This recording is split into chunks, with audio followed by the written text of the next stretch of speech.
got some power to it.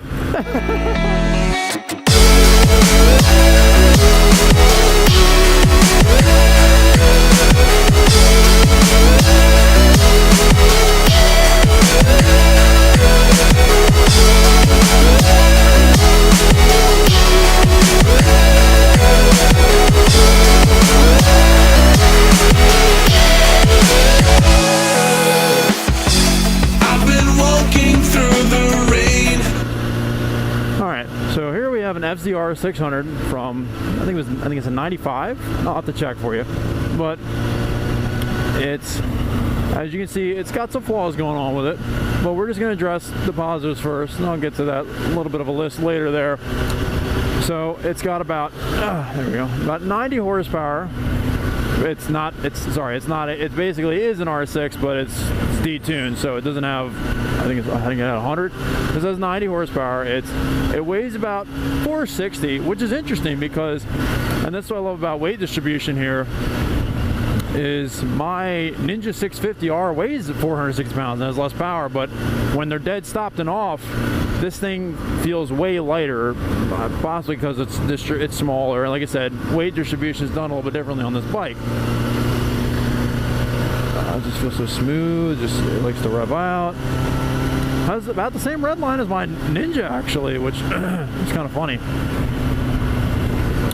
It's got a higher compression. And blown suspension.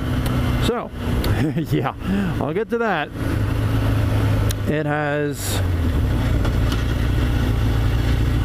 has blown front suspension. As you can see, when I brake, it just dips.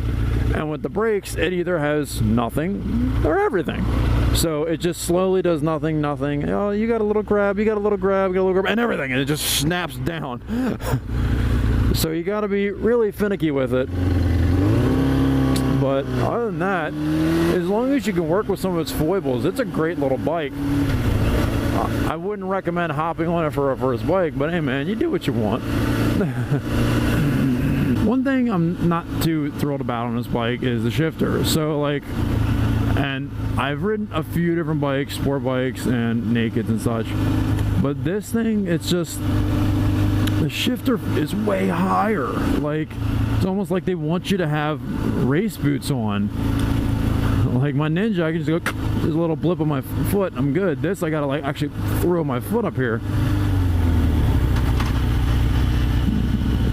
Like I said, not so bad, just something you gotta get used to.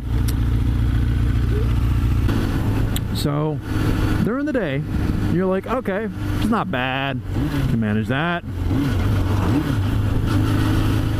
But at night, this thing has another little bit of an issue. Gauge cluster. The speedo turns on, gauge cluster doesn't, temperature doesn't, and the speedo only reads up to about 65 because, well, it reads up past that, but at night the light doesn't reach it. It only does like a quarter of the gauge. Once again, not that bad, can deal with it. The brakes need some work, like I said, and as you can see, we're missing our plastics here.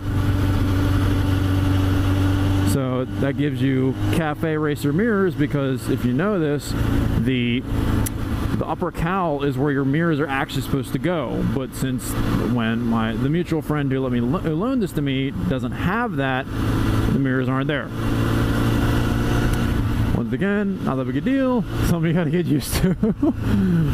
That's a lot of things with those bikes. It's not too big a deal, but you can get used to it.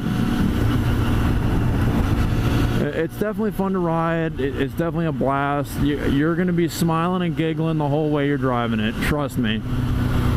Except when it comes to an emergency stop. But it's just, it's a really fun bike.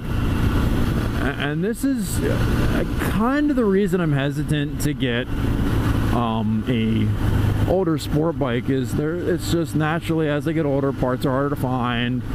Things you're going to need to purchase and things you need to fix to get it back up to the spec it was, if not close to what it used to be. I just love the sound of it too. It has a Vance & Hines exhaust. Oh my gosh, it's got a nice hum to it. Oh, I love it. My bike just sounds like it's putting everywhere, which is hilarious, but yeah, it's nice. And I've been dealing with this. I would love to help the guy get some parts for this thing just because it's so much fun. But it has some issues, like the thing reeks of gasoline in my garage at all times. Not a whole lot I can do about that. I think it's like the petcock's leaking a little bit of fuel or something like that. Correct me if I'm wrong. But yeah, it's a fun bike, man. Just, even with the bad suspension, still loves to lean a little bit. Just get a little lean, get a little sideways.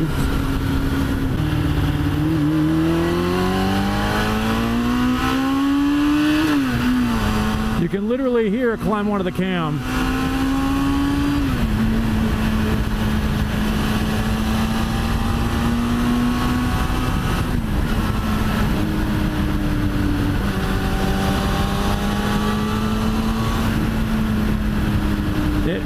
It just rewards you every time you want to give it more. It just says, hey, keep going, keep going, keep going. Maybe I need to get a 600. Maybe I need to change the way I ride. Nah, man, this thing's a blast. I just don't like the tires. Oh yeah, tires a little worn out too. So that's another thing that came up, was the fact that it has a very weird rim size from what I was told. I've done some Googling, was able to find some tires, but according to the OEM spec of these tires, there's like two people that make tires for them, Shinko, and there's like a Bridgestone one, but it needs to be imported into the country. I was like, that doesn't make any damn sense. So I'm still trying to look into that one. But yeah, like with this bike, you got to be prepared to give this thing some love, because it definitely needs it. But I mean, these things are actually very easy to pick up. I found some ones in a little better condition than this one for the average price, around, like, I'm seeing these things range from like 800 to 1500 bucks. That's usually the range they're hovering in. They're not bad bikes if you're handy with tools and you know how to work on them. Dude, it's a perfect save from these things. But anyways, I hope you all enjoyed this video, and stay tuned and watch some more. So until next time, peace out, guys.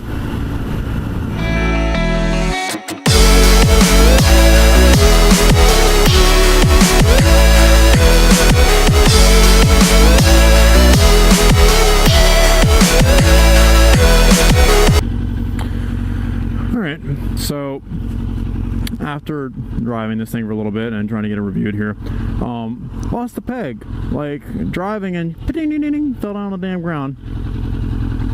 Then it stopped working. No, damn it. Go around.